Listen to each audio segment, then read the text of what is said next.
네, 안녕하세요 여러분들. 한능검 중급 담당하는 큰별쌤 최태성입니다. 역사는 최태성! 자, 여러분들 힘내시고요. 자, 지금부터 여러분들 중세 500년의 역사를 또 들어갑니다. 우리가 이제 고대 1000년의 역사를 공부했단 말이에요. 자, 이제부터는 중세 500년의 역사를 또 한번 한번 가져보도록 하겠습니다. 여러분 빠른 속도로 짜라락 정복하시는 거예요. 아시죠? 느려지시면 안 돼요. 빠르게.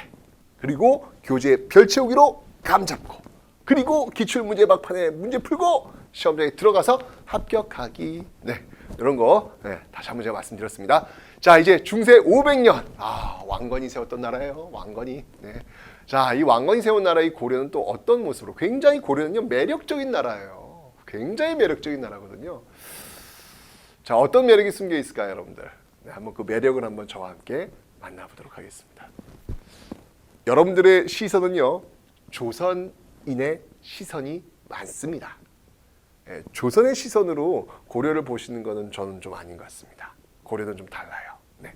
자, 일단 여러분들 항상 제가 이야기했지만 공부를 하실 때는요, 항상 숲을 먼저 보시고, 그 고려 500년의 그 역사의 그 숲을 먼저 보시고, 그 다음에 하나씩 디테일하게 나무를 보시라고 설명드렸습니다. 자, 시대 구분 먼저, 시기 구분부터 먼저 해보도록 하죠. 이게 이제 고려 500년이에요. 예, 고려 500년이고요.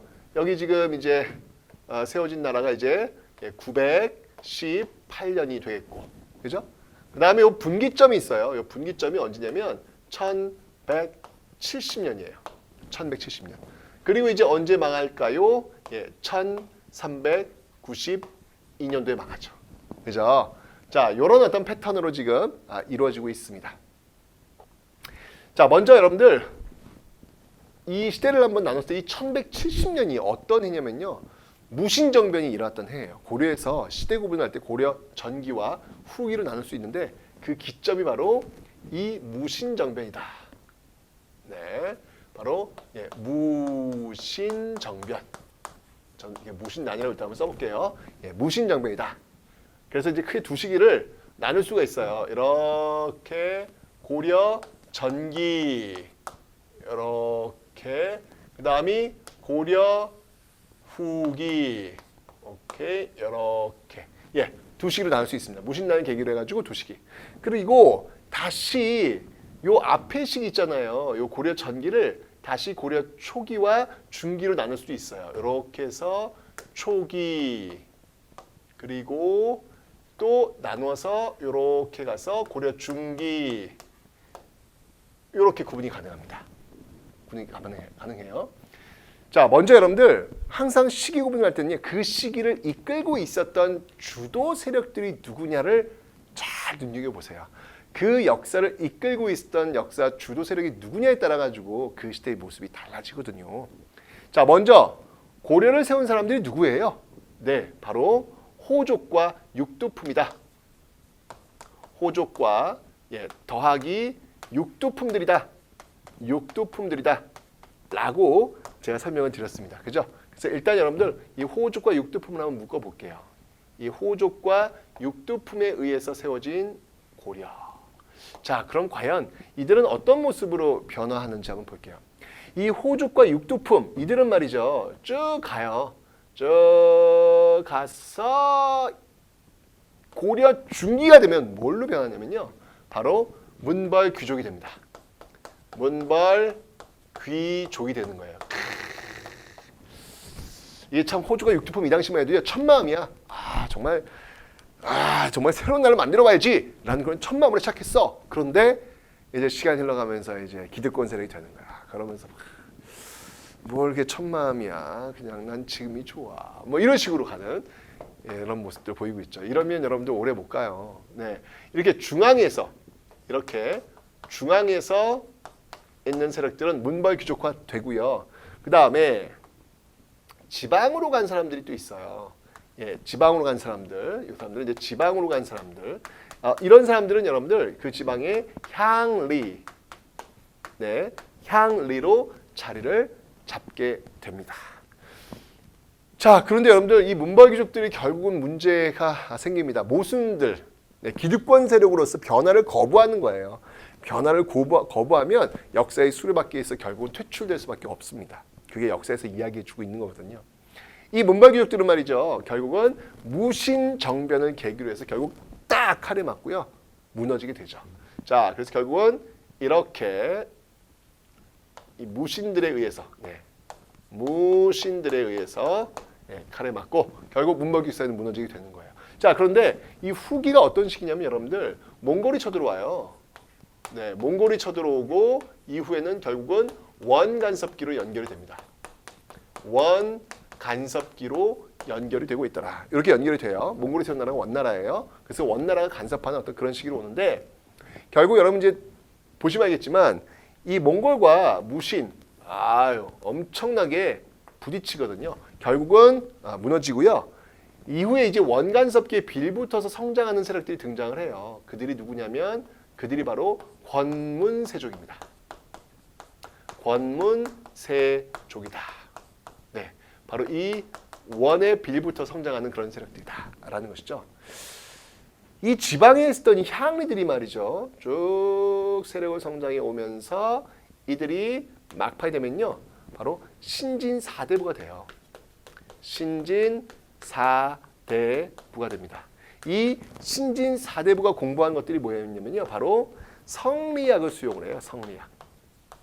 성리학을 수용하더라. 바로 이 신진사대부가 이 권문세족과의 그 권력투쟁, 이 권력투쟁을 거치면서 결국 이 신진사대부에 의해서 어떤 나라? 바로 조선이라는 나라가 1392년에 건국이 되더라 라고 하는 거. 요 역사의 흐름을 여러분들이 좀 잘 보셔야 된다는 얘기예요. 참 이런 거 보시면 알겠지만 여러분들 기득권 세력이라고 하는 거, 이 기득권 세력이라고 하는 그 시대를 잘 누릴 수는 있겠지만 다음 시대를 열어갈 수 있는 비전이라든지 다음 시대를 열어갈 수 있는 어떤 그 변화의 동력은 없다라는 거예요. 결국 그 다음 시대를 이끌어갈 사람들은 많이 가진 사람들이 아니라 적게 가진 사람들로서 새로운 변화를 요구하고 있는 비주류 세력들, 그 비주류 세력들이 이제 주류 세력이 되는 모습들.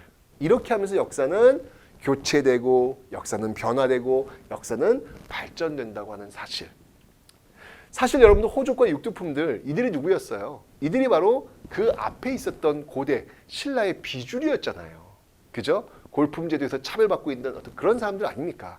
그런 사람들이 결국은 주류가 되면서 고려라는 나라를 세우게 되잖아요. 그런데 그들도 시간이 흘러가면서 결국 문벌귀족화되면서 기득권 세력이 되었고 변화를 주도하지 않는 세력이 되었고 결국 다른 비주류 세력에 의해서 결국 교차가 되는 그런 모습들. 역사는 늘 이런 식으로 변화 발전하고 있다. 그러니까 우리가 항상 내가 지금 있는 모습은 나는 어떤 모습일까를 한번 떠올려 보시라는 거예요. 내가 정말 이 변화에 민감하지 않고 변화를 거부하는 그런 어떤 역사의 어떤 반동인가? 뭐 이런 것도 한번 좀 고민해 볼 필요가 있잖아요. 그죠? 그런 어떤 그 모습들을 한번 고려했던 시기 구분 속에서 찾아볼 수 있지 않았을까라는 생각이 듭니다. 여러분들 이 500년의 역사, 이렇게 역사 주도 세력을 중심으로 해서 나누었던 이 500년의 역사의 이 틀을 딱 머릿속에 입력하고 계셔야 돼요. 그래서 이 시기 보고 이 시기 보고 이 시기 보고 이 시기 보면서 이렇게 나누어서 여러분들 공부를 할 거거든요. 그러니까 그런 틀을 일단 머릿속에 딱 박아두시고 공부하시라 라는 이야기를 제가 다시 한번 여러분께 드리겠습니다. 됐죠? 자, 좋습니다. 고려 정치 시기 구분 끝났고요. 자, 이제 여기 맞춰가지고 이제부터 하나씩 한번 디테일하게 들어볼게요. 자, 일단 여러분들 고려를 세운 사람은 누구라고 제가 설명드렸죠? 네, 맞습니다. 바로 호족과 늘 이런 식으로 공부할 거예요, 여러분들. 반드시 저 앞에 공부했던 그 내용들을 잊으시면 안 돼요. 호족과 육두품들. 네, 호족과 육두품들이 세웠던 이 시기를 우리는 고려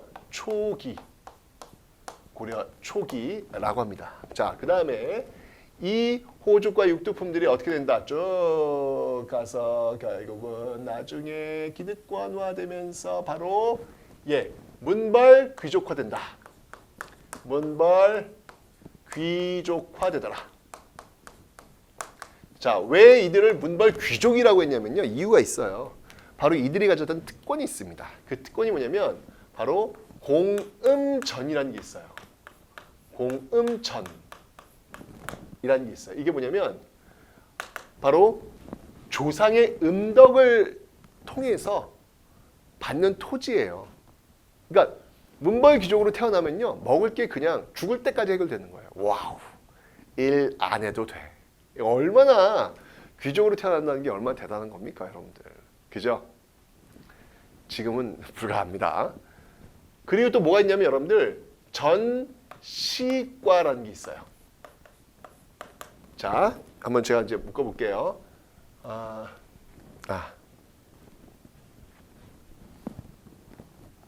공음전과 전시관 빼고요. 전시관 제가 경제 파트에 다시 한번 설명을 드리고요. 공음전과 뭐가 있냐면 공음전과 플러스 음서가 있어요. 음서. 자, 음서라고 하는 건 뭐냐면 여러분들 바로 문벌 귀족이라는 이유 하나만으로 과거 보지 않고 관직에 나아갈 수 있는 그런 방법입니다. 여기 지금 보면 알겠지만 다 조상의 음덕 이런 게 있잖아요. 이게 바로 귀족이야. 잘난 집안에 태어났기 때문에 받는 혜택. 이 시기의 어떤 그들의 혜택이었다. 이게 문제가 많겠죠, 여러분들? 그죠? 자, 여기까지를 우리는 고려 초기 중기, 초기 중기라고 합니다. 중기 이렇게 보고요. 결국은 이런 어떤 모순들에 의해서 땅 깨진단 말이야. 그죠? 그 기점이 바로 1170년. 예, 바로 무신정변이다라는 것이죠. 결국 이들은 바로 이 무신들에 의해서 무신정변이 일어나면서 결국은 무너지게 되는 그런 모습들을 보이고 있더라라는 거 봐주시면 되겠습니다. 자, 하지만 결국 지금 이때 이제 몽골이 쳐들어온다는 얘기잖아요. 그죠? 그래서 결국은 몽골과 맞서 싸우다가 결국 이제 백기를 들고 나오죠. 그 원나라, 몽골이 있었던 원나라의 빌부터 성장한 세력들이 누구다? 그게 바로 권문세족이다.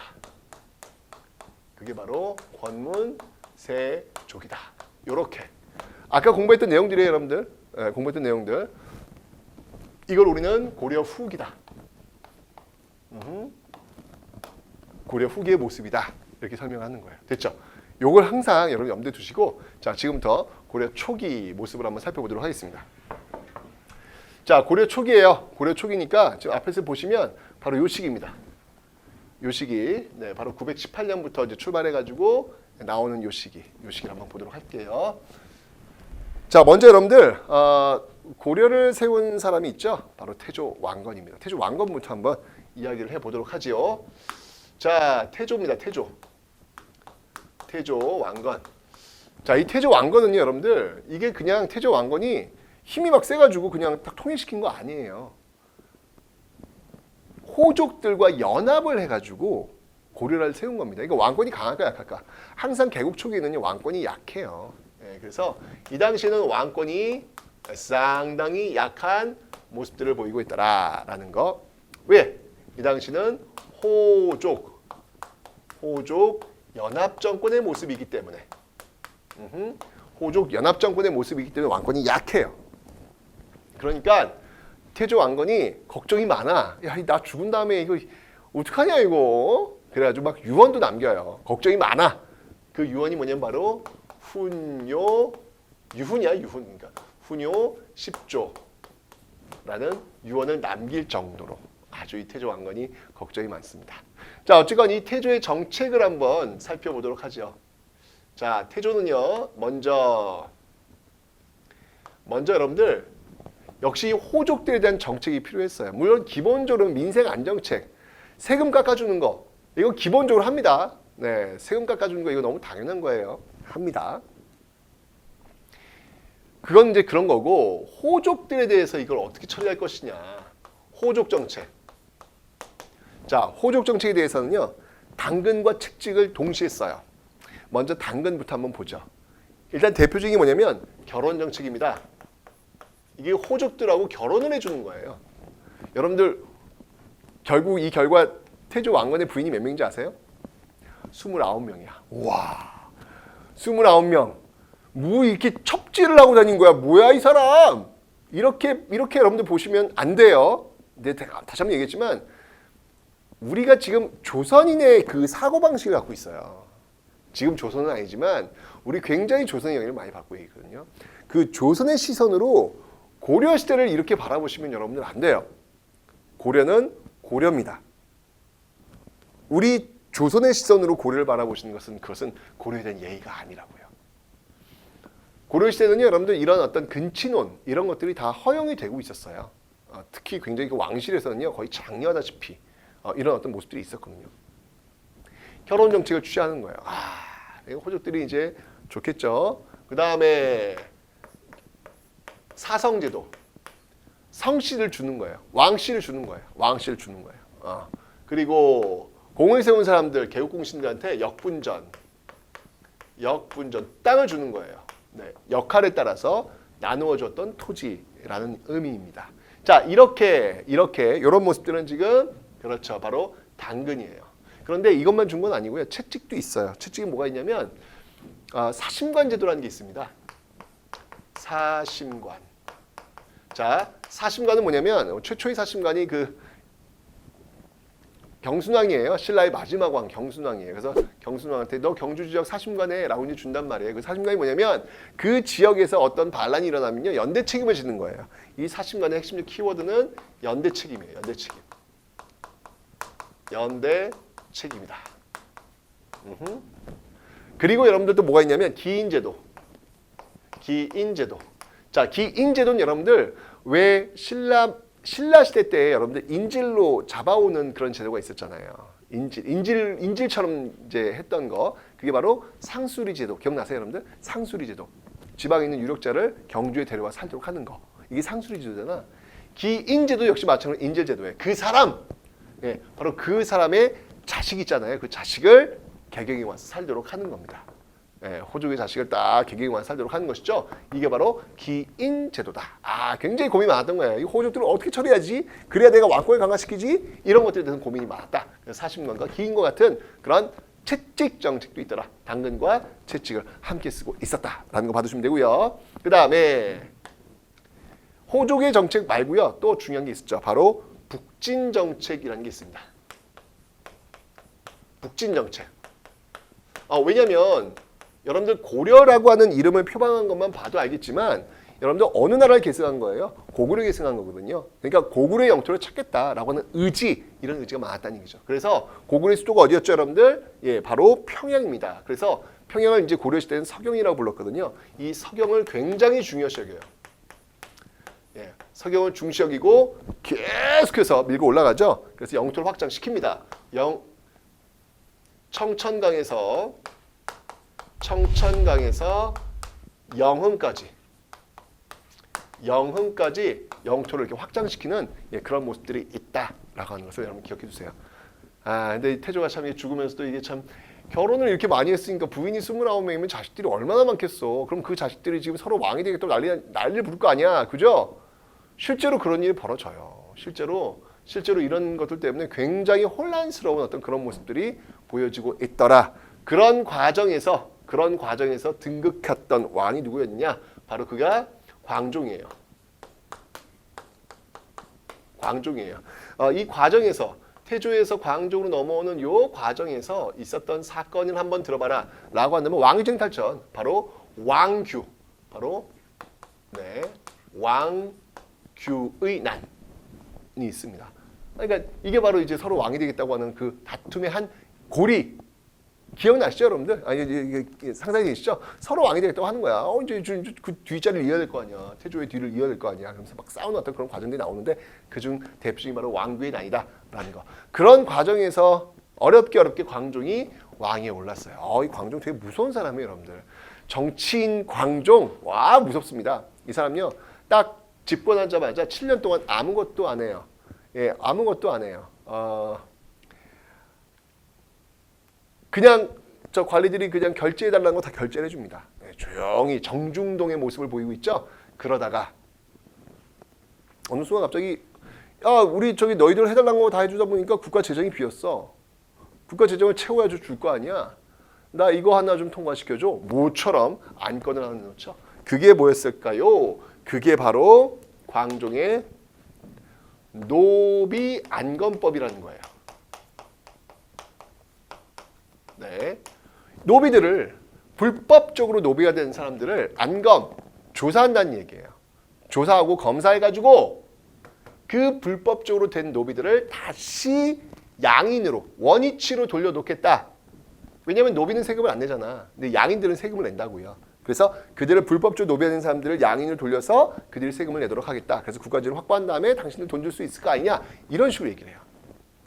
근데 7년 동안 뭐 아무것도 안 했기 때문에 무능력한 왕으로 낙인 찍혀있는 상태였기 때문에 뭐 광종이 뭘 한번 하겠다. 뭐 그거 갖고 뭐 그렇게 그 중요한 의미 부여를 안 했겠죠. 통과. 노비안건법 시행한 거예요. 그런데 이 노비안건법 이거 하면 여러분들 국가 재정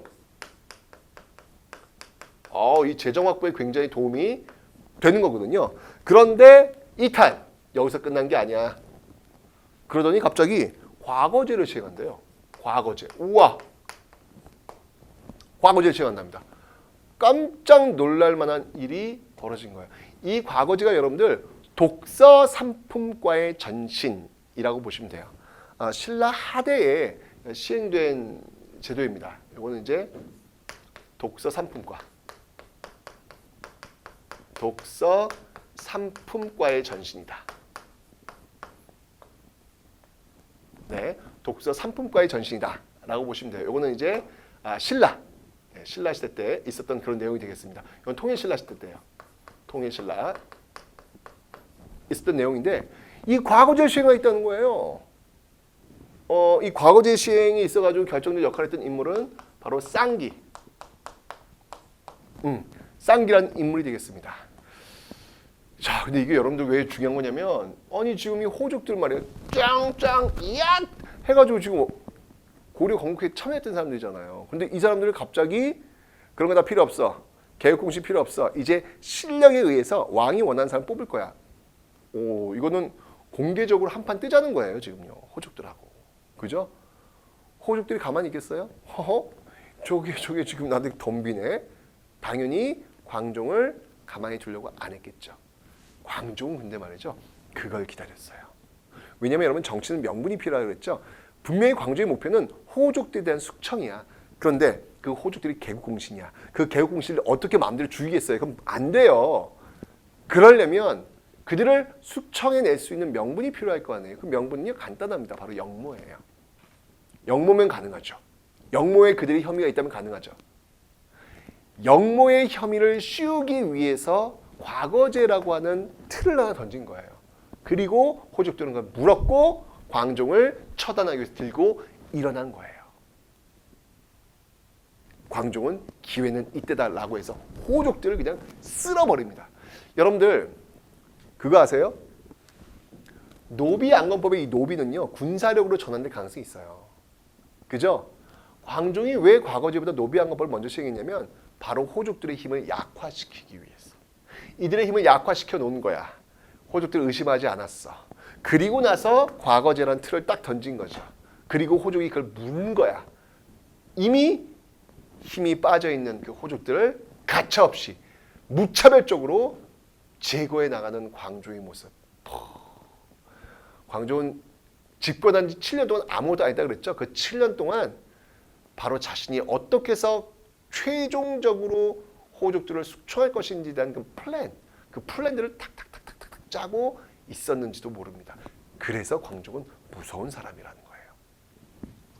결국 이 목표는 바로 왕권의 강화였습니다. 왕권의 강화. 이러면서 여러분들 딱 칭제 건원. 나 황제야 이제. 칭제 건원. 이렇게 하고요. 야, 너희들 옷들 자 색깔별로 입어. 내 앞에 유니폼 입으란 말이야. 이런 식으로 딱 나오는 거예요. 정말 무서운 사람이 바로 이 광종이구나 라는 생각을 제가 다시 한번 해봅니다. 대단한 정치인이에요. 승부수를 던진 거야. 자, 이렇게 해서 손에 피를 많이 묻혔죠. 피를 많이 묻힌 상태에서 이제 등장한 왕이 있으니 그가 바로 성종입니다. 자, 이 성종 때가 되면요. 그 위에서 광종이 제거를 많이 했잖아요. 제거를 많이 했기 때문에 나름대로 정치의 안정을 누릴 수가 있었죠. 자, 이 성종 같은 경우에는요, 누구의 건의를 받아들이냐면요, 당시 그 최승로가 있어요.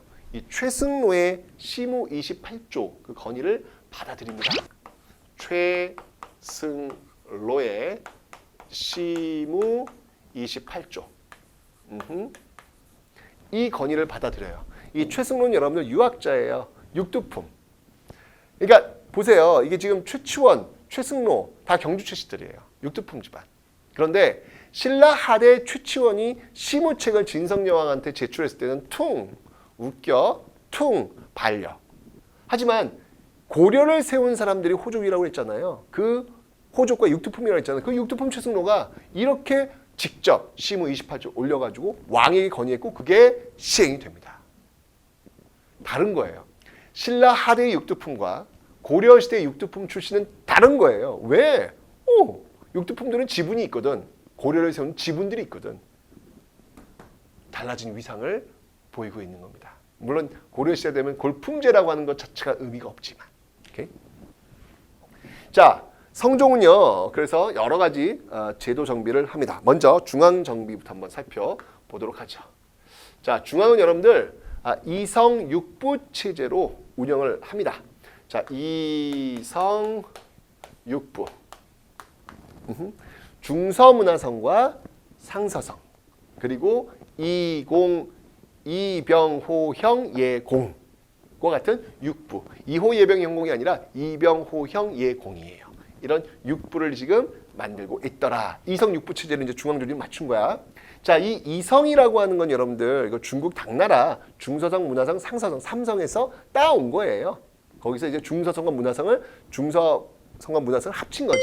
중서문화성과 상서성 이렇게 만들고 육부를 이제 정치를 시행하는 어떤 그런 기관을 지금 만들어 놓고 있다. 이병호형 예공 여러분들 2부 지금에 본다면 2부는 뭐 행정자치부, 그다음에 병부라고 한다면 국방부, 그다음에 호부, 재정경제부, 그다음에 이병호형 형부 하면은 형부는 이제 벌 주는 데잖아요, 그죠? 그러니까 이런 데는 뭐 정부 부처로 본다면 뭐 법무부 뭐 이쯤 되겠죠, 여러분들. 뭐 또는 뭐 검찰 뭐 이런 데 되겠죠. 호형, 이병호형, 형부. 예부 같은 경우에는 이제 지금의 교육부 같은 거고, 이병호형 공부는 이제 건축과 관련된, 그죠? 지금의 뭐가 있을까? 건설교통부 뭐 이런 게 되겠죠, 그죠?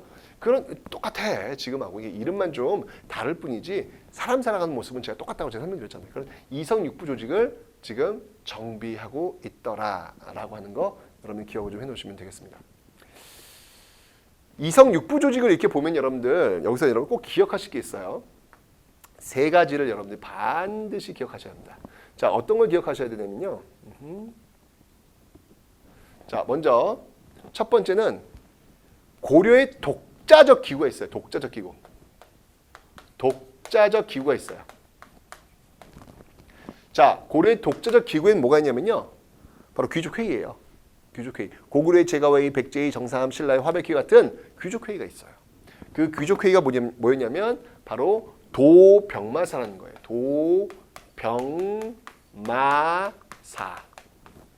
도병마사와 식목도감이라는 거예요. 이거 기억해 두세요. 자, 하나의 설명드릴게요. 도병마사는 뭐냐면 병마사는 지방에 파견되는 지방관을 이야기하는 거예요. 특히 이제 배울 거야. 양계, 국경 지역에 파견되는 지방관을 병마사라 그래요. 그 병마사들을 지도하는 거야. 지도하는 중앙 부처라고 보시면 돼요. 중앙에서 그 병마사들을 이렇게 통제하는, 병마사들을 관리하는 그런 곳이다라고 보시면 되는 겁니다. 이 도병마사하고 식목도감은 뭐냐면 식이에요. 말 그대로 뭐 결혼식, 장례식 그런 식을 할 때 목차 순서대로 만드는 도감은 임시기구입니다. 임시기구. 그런 식목도감을 고려의 그 고위층들이 모여가지고 회의를 하는 이런 고려의 독자적 기구가 있어요. 이성육부라고 하는 것들이 이제 중국 당나라의 영향을 받았지만 이렇게 도병마사와 식목도감처럼 고려만의 독자적인 기구가 있었다라고 하는 것을 여러분들이 기억을 좀 해놓으시라고요. 그 다음에 여러분들 언론기구가 있어요. 언론기구. 자, 이 언론을 담당한 게 누구였냐면요. 바로 대간이라고 있습니다. 대간. 이 대간을 구성하는 사람들은 누구냐면 바로 낭사와 어사대예요. 낭사와 어사대가 이 대간에 들어갑니다. 즉 낭사는 누구냐면 이성육부 중에서 중서문화성에서 근무하고 있는 공무원을 낭사라 그래요. 낭사 중서문화성에서 그 상품 이하, 상품 이하의 공무원들 중에서 낭사가 있어요. 낭사. 어사대, 어사는 암행어사 할 때 그 어사, 어사대. 뭐 하는지 알겠죠? 관리를 감찰하는 그 부서예요. 그 관리를 감찰해가지고 낭사와 만나가지고 대간, 간하는 거야. 이거는 이런 사람들을 임명하면 안 됩니다. 이런 비선 실세 이거 없애야 됩니다. 뭐 이렇게 이야기하는 사람들 있잖아. 그걸 대간이라고 하는 거예요. 언론 기능이 지금 살아있다. 고려시대는 살아있다라는 거 받으시면 되고요. 그 다음에 회계를 담당하는 곳이 있어요. 회계를 담당하는 곳. 회계를 담당하는 곳이 어디냐면 예, 바로 삼사라는 곳이 있습니다. 삼사라는 곳이 있어요. 이 삼사는 여러분들 정말 오해하시면 안 돼요. 시험에 잘 나옵니다. 삼사는 언론 기능이 없어요. 즉 삼사는 여러분들 언론 기능을 담당하지 않아요. 언론 기능이라고 한다면 뭐 서경, 간쟁, 그다음에 봉박 이런 것들이거든요. 서경이라고 하는 건 뭐냐면 여러분들 서명할 때 그 서자예요. 사인하는 거야. 왕이 어떤 정책을 내리면 사인해서 동의를 표하는 거예요. 근데 이 사인을 안 할 수 있겠죠. 왕의 명령을 거부할 수 있다는 얘기예요. 간쟁은 뭐냐면 알죠? 간하는 거예요. 배하 이러시면 난이 되옵니다 라고 이제 간하는 거예요. 봉박이라고 하는 건 뭐냐면 왕이 명령을 내려 그러면 딱 이거 보고 이거 아닌 것 같아 그러면 딱 풀 붙여가지고 다시 봉해서 다시 돌려버리는 거예요. 이런 거 전부 다 왕권을 견제할 수 있는 어떤 그런 기능들, 이런 기능들이 삼사에서는 안 한다는 거예요. 왜 제가 말씀드리냐면 조선시대도 삼사가 있어요. 조선 삼사는 바로 이런 기능을 합니다. 서경, 간쟁, 봉박이 이런 기능을 하는데 고려 삼사는 이런 기능을 하지 않는다는 거예요. 서경, 간쟁, 봉박은 여러분들 이 기능은 서경, 간쟁, 봉박 이 기능은 바로 이 대간들이 이거를 담당하고 있다라고 하는 사실, 그걸 여러분 기억해 두시라고. 하여튼 고려 3사와 조선 3사는 다르다. 고려 3사와 조선 3사는 다르다라고 하는 거. 요 세 가지 아주 중요한 포인트들. 독자기구가 있어요. 언론기구 있어요. 회계. 3사는 언론기능 하지 않아요. 요 세 가지를 여러분들 꼭 기억을 해 놓으셔야 돼요. 요게 중앙 조직이 되겠습니다. 됐죠, 여러분들? 그 다음에 지방 조직을 한번 볼게요. 지방 조직.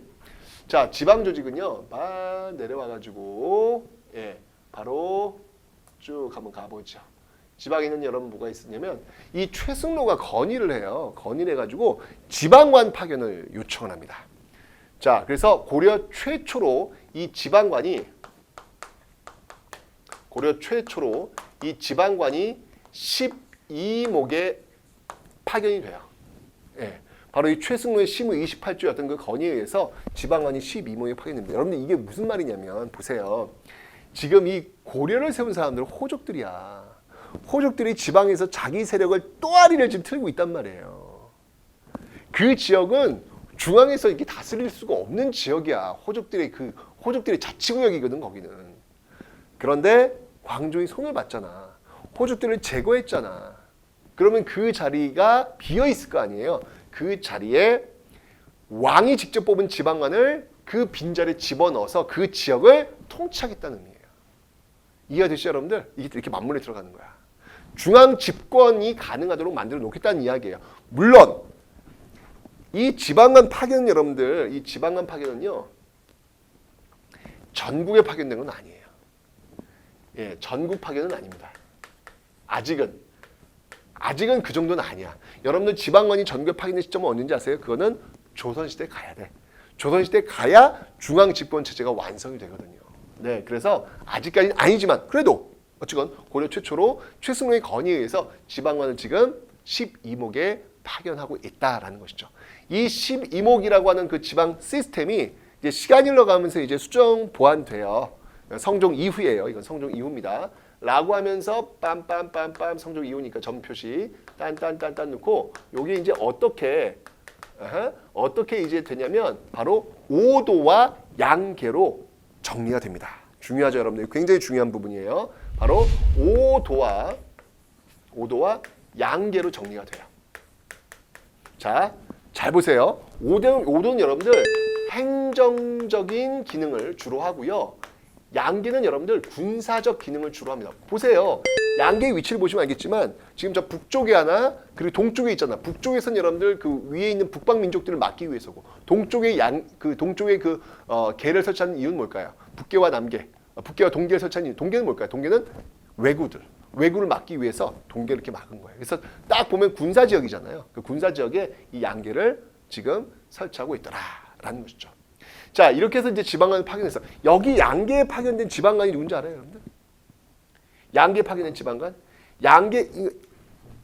오도에 파견된 지방관을 우리는 뭐라고 하냐면 여기를 안찰사라 그래요. 안찰사. 그리고 양계에 파견된 지방관을 우리는 병마사라 그래요. 들어보지 않았어요, 여러분들? 병마사? 어디서 들어봤어? 여기 있잖아요. 여기. 네. 그 군사상으로 굉장히 중요해요. 왜냐면 이 고려가요. 외침이 엄청 많아요.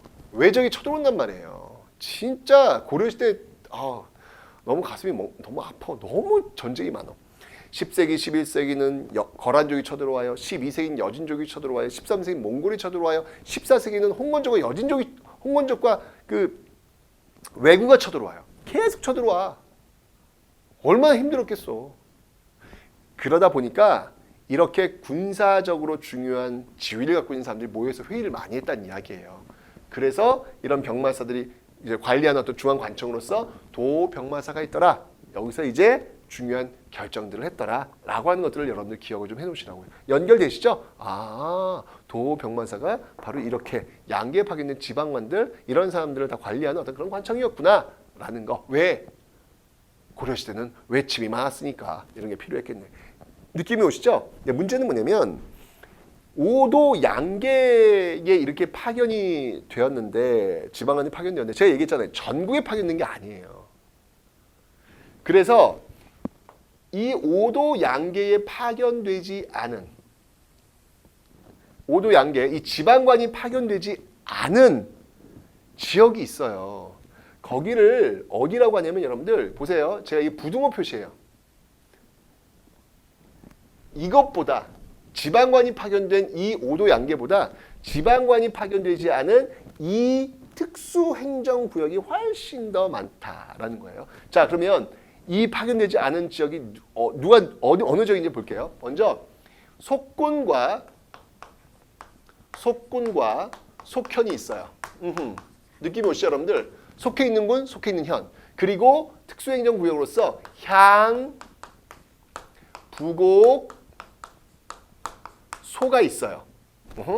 자, 속군, 속현은 뭐냐면 군현이야. 군현인데 여기 지금 오도에 보면 이제 군과 현이 있겠죠. 그 군현에 속해 있는 군, 속해 있는 현이라는 거예요. 이 속군과 속현은 지방관이 파견되지 않은 지역이겠지. 그리고 향부곡소는 뭐냐면요. 향부곡은 주로 농업에 종사하는 집단 구역입니다. 특수행정 구역이에요. 소는 수공업에 종사하는 사람들만 모아놓고 있는 특수행정 구역이에요. 여기도 역시 지방에 파견되질 않았어. 아직은 중앙에서 지방을 다 통제할 수 있는 그런 힘이 없는 거야. 아직은 없는 거야. 그건 조선시대 가야 돼. 그러면 이 지역을 그러면 다스리고 있는 실질적 지배 세력은 누굴까? 중앙에서 파견되지 못했지만 그 지역에 실세가 있을 거라고요. 그 지역의 실질적 지배 세력. 그들을 우린 누구라고 하느냐? 그들을 우리는 바로 그들을 우리는 향리라고 합니다. 향리. 네. 여기 안찰사 병마사처럼 중앙에서 파견된 지방관들이 아니고요. 그 지역의 실질적 지배 세력, 이 향리에 의해서 바로 속군, 속현, 향부곡소가 다스려지고 있더라라고 하는 거. 그러니까 여러분들 이 향리는 상당히 힘이 세요. 여러분들 조선시대 향리의 느낌, 이미지 이런 거 있잖아요. 사또가 이제 불러요. 사또가 수령이. 그 이방이 있느냐? 라고 부르면 네, 갑자기 이방이 나타납니다. 사또 이렇게 나타나잖아요. 이거는 여러분들 이 향리는 조선의 향리예요. 고려의 향리는 이런 이미지 아니에요. 큰일 납니다. 고려 향리 보세요. 이렇게 실질적으로 딱 지배 세력이잖아요. 예. 고려의 향리와 조선의 향리는 다르다. 왜? 조선은 지방관 사또가 다 파견됐거든. 그러니까 그 지역을 다 틀어주고 있는 거야. 근데 고려는 아직 그게 안 돼. 아직까지는 안 되는 거예요. 그래서 일부 지역은 이렇게 지방에 파견돼 대부분 지역은 지방에 파견되지 않다. 이게 훨씬 더 많다는 얘기예요. 지방에 파견되지 않은 지역이 훨씬 더 많고 바로 향리에 의해서 다스려지고 있다라고 하는 것을 기억해 놓으시면 된다라는 겁니다. 됐죠? 여기에 지금 여러분들 중앙군과 지방군도 한번 살펴볼게요. 보시면 알겠지만 이 5도에 파견된 오도에서 있는 그 지방군을 뭐라고 하면 여기에 현이잖아. 군현이 있을 거 아니야. 그래서 여기를 우리는 주현군이라 그래요. 그리고 양계에 파견된 양계에서 근무하고 있는 그 진을 구축하라. 그렇게 얘기하잖아요. 그래서 여기를 주진군이라고 해요. 예. 요게 바로 이제 지방군에 대한 그런 내용이 되는 거고요. 아, 그리고 중앙군도 있어요. 자, 중앙군은 바로 2군 6위. 2군 6위로 구성이 되고 있더라. 이렇게 해서 여러분들 한번 잘라보면 고려의 어떤 그 군제도 여러분들이 이 과정 속에서 이해할 수가 있겠죠. 네, 고려의 군제가 이렇게 네, 중앙군과 지방군으로 나뉘어서 설명이 가능하다라고 하는 거 기억하시면 되겠습니다. 주연군, 주진군, 그리고 중앙군은 2군 6위로 구성이 되고 있습니다. 됐죠? 어이고야, 이렇게 해서 이제 고려가 이제 틀을 잡는 거예요. 보셨어요, 여러분들? 아, 태조 왕건 때는 막 좀 정신이 없어지만 호족들과 막 같이 세워가지고 정리하기 바빠. 그러다가 이제 막 싸워. 자기들끼리 막 왕규 막 싸워. 광주에 막 피를 본 거야. 그러면서 성종 때 돼가지고 이제 제도 정비 들어가면서 시간이 흘러가면서 이렇게 시스템이 갖춰지면서 이제 드디어 이 성종 때 되면서 이제 문벌귀족 사회의 어떤 그 기틀이 잡혀졌다라고 보여지는 겁니다, 여러분들. 됐죠? 우후, 이렇게 끝났어. 호주가 육두품의 시대가 이제 이렇게 해서 마무리가 된 거야. 고려는 이제 달려갈 수 있어. 몇백 년 더 달려갈 수 있어. 이제 그런 기초체를 만든 거야. 자, 그런데 시간이 흘러갑니다. 고려 중기로 갔어요. 자, 고려 중기로 되니까 저 호족과 육두품이 이제 문벌 귀족화되는 모습들을 보인다라는 거예요. 기득권 세력이 된 거지 뭐. 많이 가지게 되면서 변화에 대해서 민감해지질 않아요. 동력이 떨어지는 거야. 항상 여러분들도 정말 여러분들도 언젠가는 뭐 성공이라고 하는 기준이 조금 절대적이진 않잖아요, 여러분들. 어떤 게 성공이라고 보이는 좀 그렇지만 일반적으로 많은 사람들이 야, 너 성공했다 야 라고 이야기하는 그 위치에 올라갔을 때가 정말 여러분 조심하셔야 돼요. 역사를 공부하는 이유가 뭔지 아세요? 겸손해지기 위해서, 그리고 실수하지 않기 위해서예요. 아니 이렇게 봐. 이렇게 정말 천망을 가지고 정말 새로운 나라를 만들었던 이런 사람들이 시간이 흘러가면서 그 자신이 갖고 있는 어떤 그 권력에 취해가면서 서서히 가라앉는 모습이거든요. 우리들도 그럴 수 있어요. 아니 그럴 수밖에 없어요, 여러분들. 인간이라고 하는 자리는 원래 그런 자리거든요. 그런 사람들이거든요. 그러니까 역사를 통해서 끊임없이 그런 것들을 배우면서 기억하면서 나는 그러지 말아야지 라고 우리가 배우는 겁니다. 굉장히 중요한 거예요. 그래서 자, 문벌귀족화 시대 어떤 문제점, 공음정과 음서 자기들끼리 모든 걸 다 해. 그러니까 문제가 발생할 수밖에 없어요. 당연히 모순이 발생합니다. 모순이 발생합니다. 자, 그 모순 1탄 어떤 모순이 있는지 한번 보도록 하죠. 첫 번째, 이 모순이 쌓여가지고요. 바로 이자겸의 난. 네, 이자겸의 난이 벌어져요. 이게 이제 어느 왕 때냐면 인종 때거든요. 인종 때인데 이게 근추론이 가능하다고 제가 설명드렸죠. 폐쇄적 결혼식이야. 자기들끼리 모든 걸 다 해결해. 그래서 여러분 보세요. 이자겸이 인종이 누군지 아세요? 이자겸이 인종의 외할아버지야. 오케이? 이자겸이 인종의 외할아버지라고.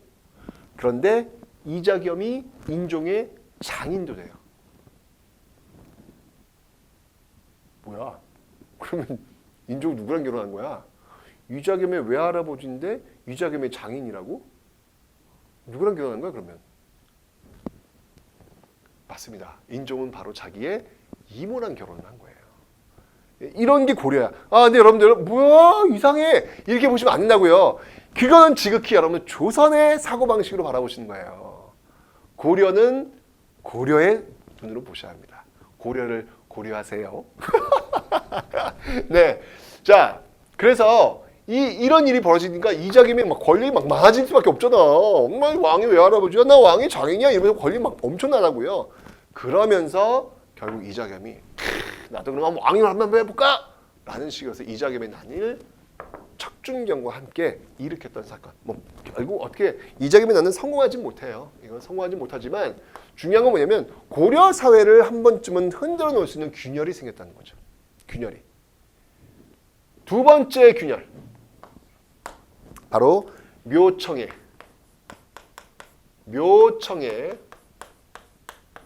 서경천도 운동입니다. 묘청의 서경천도 운동이 벌어지고 있더라라고 하는 거예요. 이게 뭐냐면 이 개경, 문마 귀족들이 지금 개경이면 모여가지고 자기들끼리 다 해먹는 거야. 이러니까 그 지역 외에 있는 사람은 소외받는 거잖아요. 소외, 그죠? 그러면서 묘청이 도읍으로 옮기자, 서경으로 옮기자. 왜 개경만 다 해먹냐? 우리 서경으로 옮기자. 라고 해서 서경천도 운동이 벌어져가지고 이 개경 세력과 한판 붙게 되는 것이죠. 그러니까 이게 자기 것만 다 나만 먹을 거야 라고 하다가 결국은 붙는 거예요. 묘청의 서경천도 운동을 이렇게 보면요. 자, 이 묘청은요 어떤 세력인지 한번 좀 정리를 한번 해봐야 될 것 같아요. 자, 이 묘청은 일단 여러분들 당시 어떤 외교적인 어떤 그 내용을 보면 당시 여진족이 있었던 금나라가 4대를 요청해 와요. 묘청 있을 수 없지. 여러분 서경이라고 하는 곳이 어디예요? 평양입니다. 바로 고구려의 수도였다는 얘기죠. 고구려의 수도. 그래? 뭔가 고구려 계승의식 보이지 않아요? 금나라한테 우리가 말도 안 돼. 라고 해가지고 이때 여러분들 금의로부터의 4대. 금매의 어떤 4대. 이거 거부합니다. 네, 금정벌을 주장합니다. 그리고 고구려 계승의식이 있습니다. 고구려 계승의식이 있고요. 그리고 풍수지리. 그렇죠. 이제 개경의 기는 쇠했다. 바로 서경에서 새로운 왕도의 기운이 나온다. 풍수지리잖아. 이런 것들을 주장을 하는 거예요. 자, 그런데 묘청이 이렇게 난을 일으키자 뭐야? 라고 하면서 결국 한판 붙게 되는 거예요. 그게 누구랑 붙을까요? 네, 그게 쫙 옵니다. 쫙 와가지고요. 바로 이 묘청의 서경천도 운동을 진압한 인물이 있어요. 그 인물이 누구냐면 바로 김부식이라는 인물이에요. 김부식.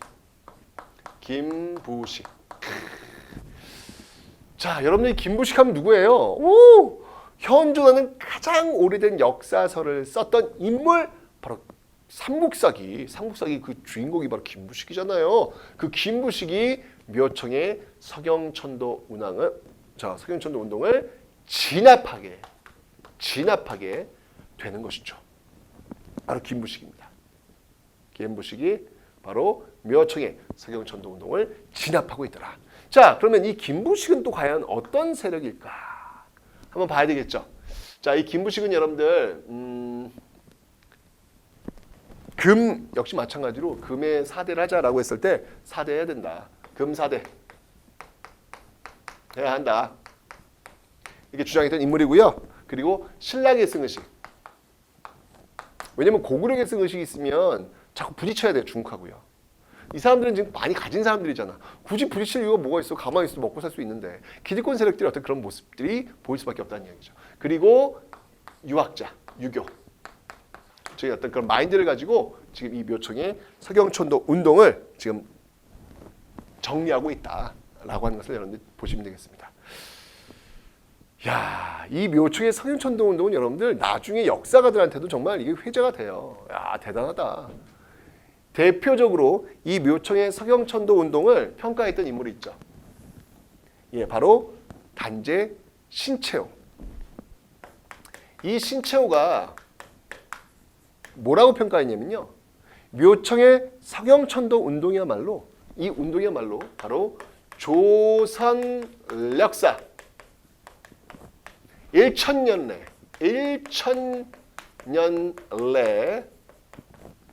제1 대사건이다. 네, 신채호가 조선 역사 1000년의 제일 대사건이다. 이거 엄청난 사건이다. 라고 평가를 해요. 왜?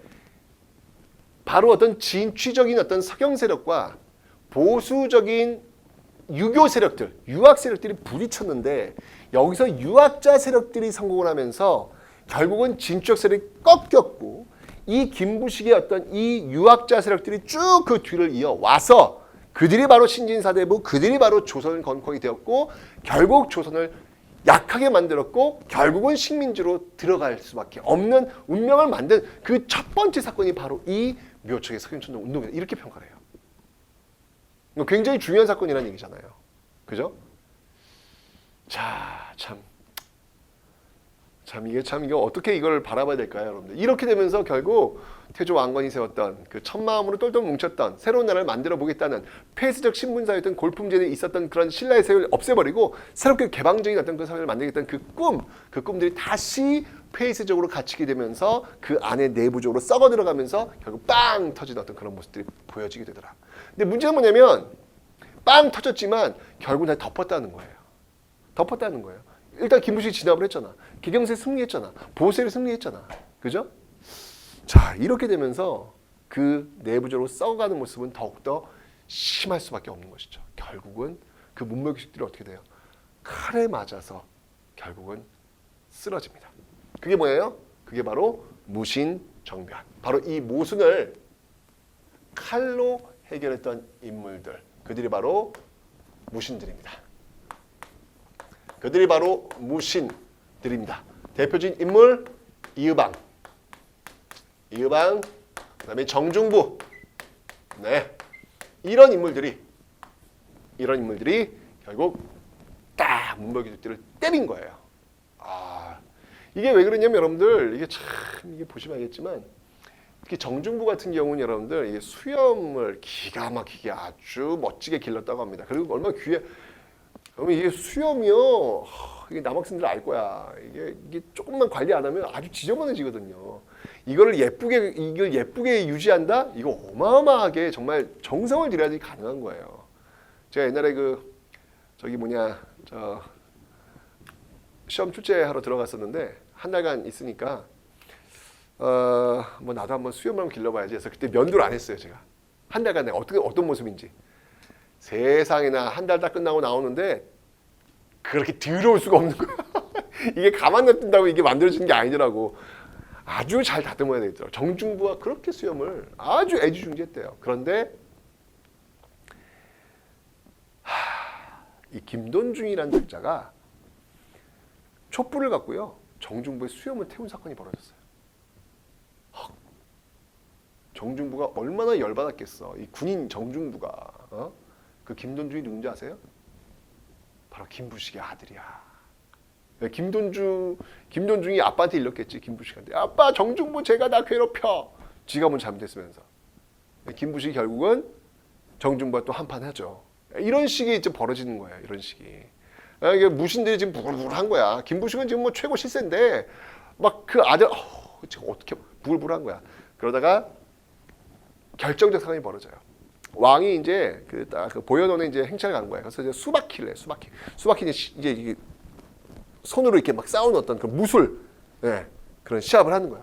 근데 이때 그 나이 먹은 그 군인을 불러가지고 수바키를 하라 그래요. 근데 나이 먹은 군인이 이 나이가 있으니까 결국 이제 잘 싸우지 못하고 도망간 거야.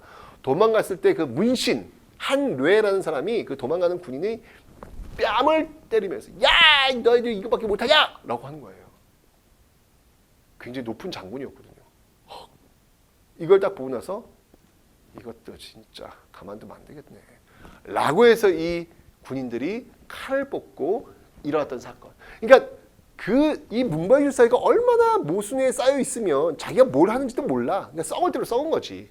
결국 이렇게 칼에 맞아서 무너질 수밖에 없다. 여러분들 항상 권력이 손에 들어왔을 때 그 권력을 들여다볼 수 있는 또 내려놓을 수 있는 그게 정말 필요하거든요. 역사를 정말 많이 배워야만 그런 게 가능하지 않을까라는 생각이 듭니다. 네, 결국은 문박유족이 무너지고 무신이 정권을 잡은 거예요. 자, 이 무신들의 그 기구들 어떤 것들인지 한번 볼게요. 자, 먼저 정치 기구부터 한번 살펴보겠습니다. 무신들의 정치 기구. 자, 정치 기구 중 대표 중에 뭐가 있냐면 전통적으로 무신들, 군인들이 모여서 하는 회의가 있어요. 그 회의를 뭐라고 하면 중방이라고 합니다. 여러분 앞에 다시 한번 가볼게요. 앞에 보면 왜 문신들이 모여서 하는 회의가 바로 이 도병마사예요. 도병마사예요. 이 당시 또 뭐가 있으면 중방도 있어. 이건 군인들이 모여서 하는 회의야. 근데 이 당시에는요, 군인들이 아무 힘이 없어. 그러니까 중방이 의미가 없는 거야. 그냥 형식상의 어떤 회의였어. 그런데 이제 여러분들 보세요. 주인공이 누가 된 거야? 주인공이 지금 무신들이 된 거야. 그 전에 문신들이 운영했던 도병마사보다 이제 이 중방이 더 의미가 있겠죠. 무신들의 그 군인들의 회의 기구니까 중방. 근데 더 나가서 이제 여러분들 보시면 알겠지만 아유 대단해요. 뭐 이의방, 뭐 정중부, 뭐 경대승, 이의민, 최충환. 얘들 자기들끼리 칼로 흥한 자 칼로 망한다고 자기들끼리 야 내가 한번 실세가 될래 야야야 하면서 계속 바뀌어요. 이의방, 정중부, 이의민, 그러니까 경대승, 이의민, 최충환. 결국 최씨 무신 정권. 네. 4대 60여 년간 최씨들이 권력을 길게 장악하게 되죠. 그때 이 최충원이 만든 기구가 하나 있어요. 그 기구가 뭐냐면 바로 교정도감이라는 거예요. 교정도감. 네, 정치를 교정한다. 네, 그런 도감, 임시기구라는 얘기죠. 임시기구는 무슨 여기서 모든 걸 결정해요. 최고 권력기구예요. 이걸 바로 최충원. 네, 최충원이 이 교정도감을 만듭니다. 게다가 그 다음에 인사권도 한번 갖고 싶어 마음대로. 그래서 그 인사권도 좌지우지할 수 있는 걸 그의 아들 바로 최후가 만들어요. 인사권을 하는 그 기구를 어디라고 하냐면 바로 정방이라고 합니다. 정방. 바로 정방이라고 합니다. 이 정방이라는 걸 만드는데요. 이거는 바로 최후, 아들 최후가. 이건 인사권.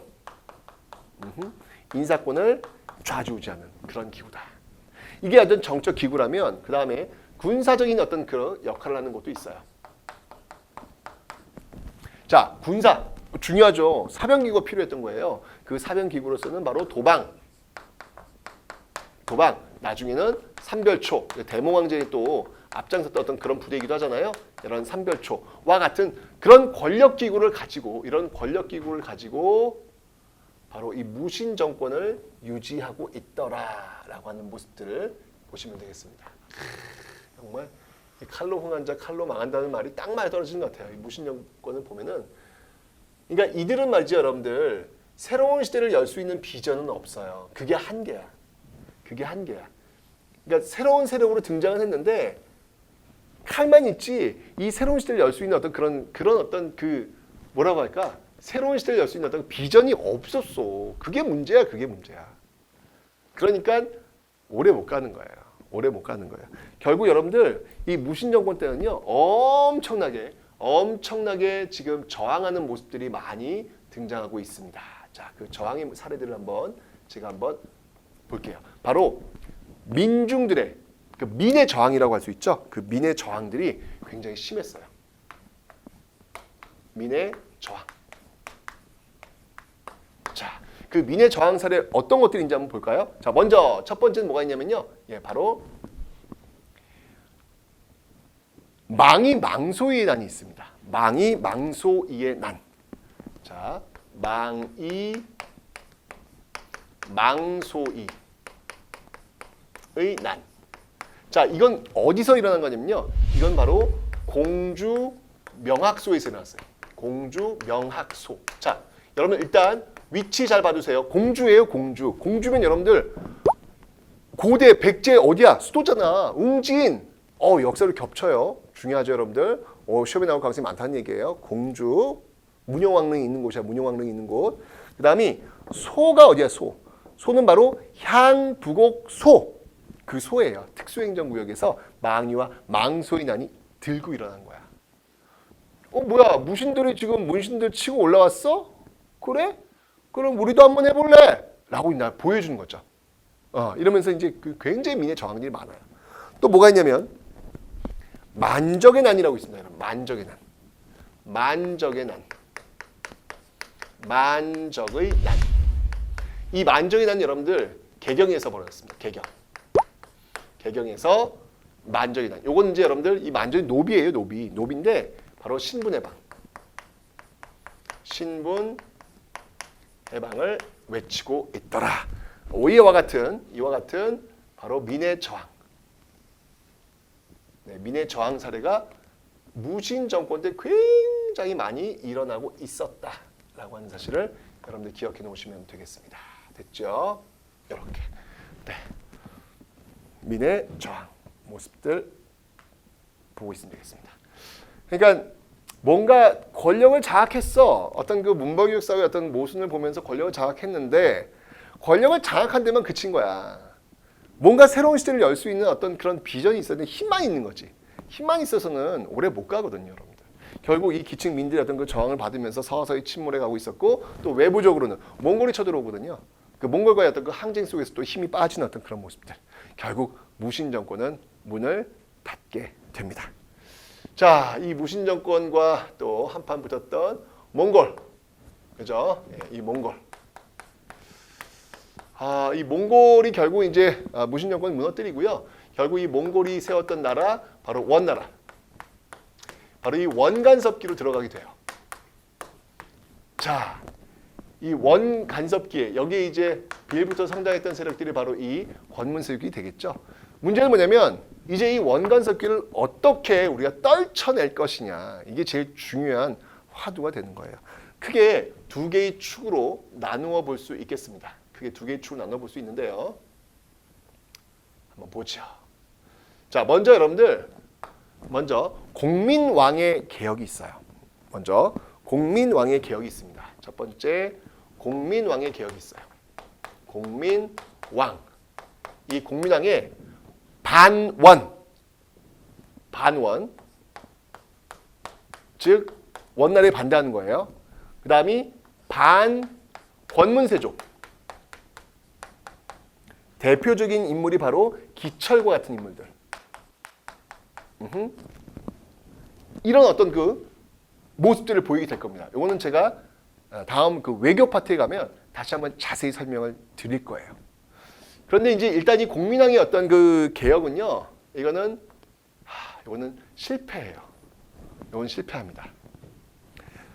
시간이 흘러가서 바로 신진사대부. 네, 이 신진사대부와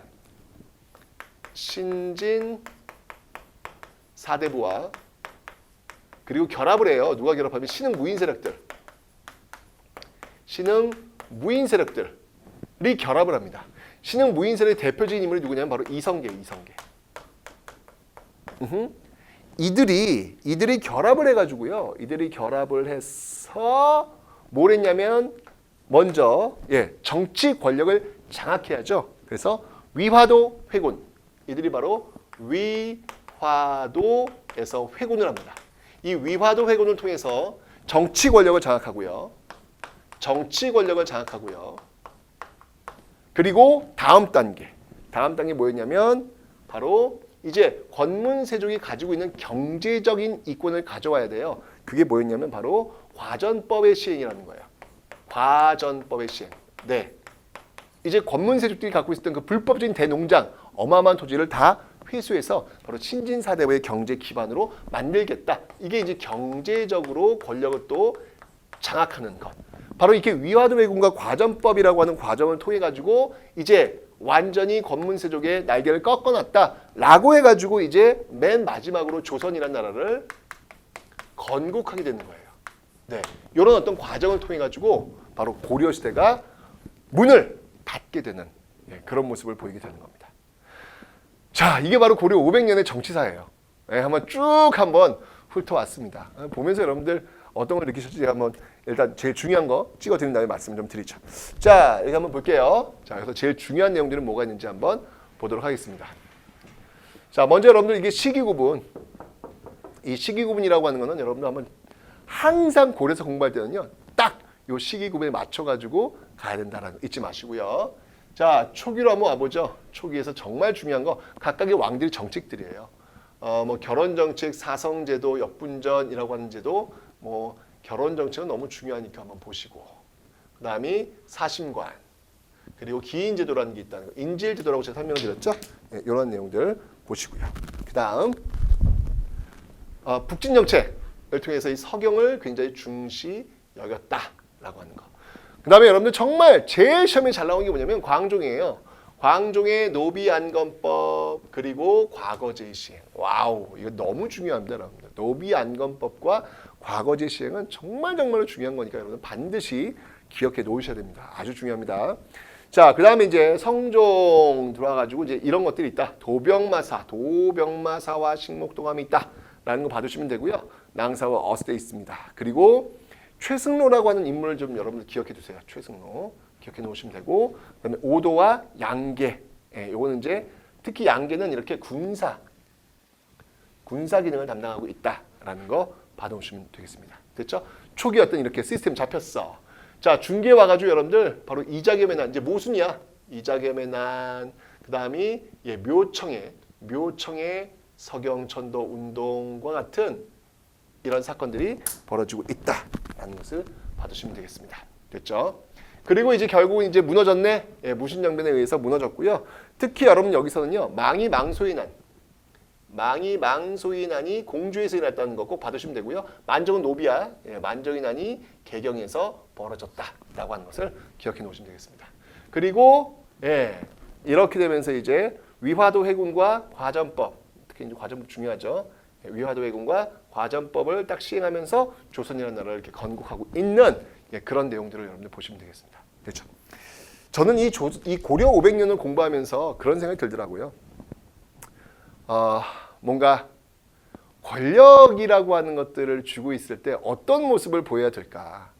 권력이라고 하는 것을 이게 참 그래요. 이게 딱 쥐고 있을 때 이걸 놓는 게 정말 어렵다고 하더라고요. 저도 아직 권력의 그 맛을 못 봤기 때문에 이런 얘기를 하는지 모르겠지만, 권력의 맛을 본 사람들은 요거를 놓기가 쉽지 않대요. 근데 역사를 보면 권력의 그 맛에 취해 있을 때 어떤 결과를 가져오는지를 역사에서는 정말 많은 사례를 통해서 배울 수가 있거든요.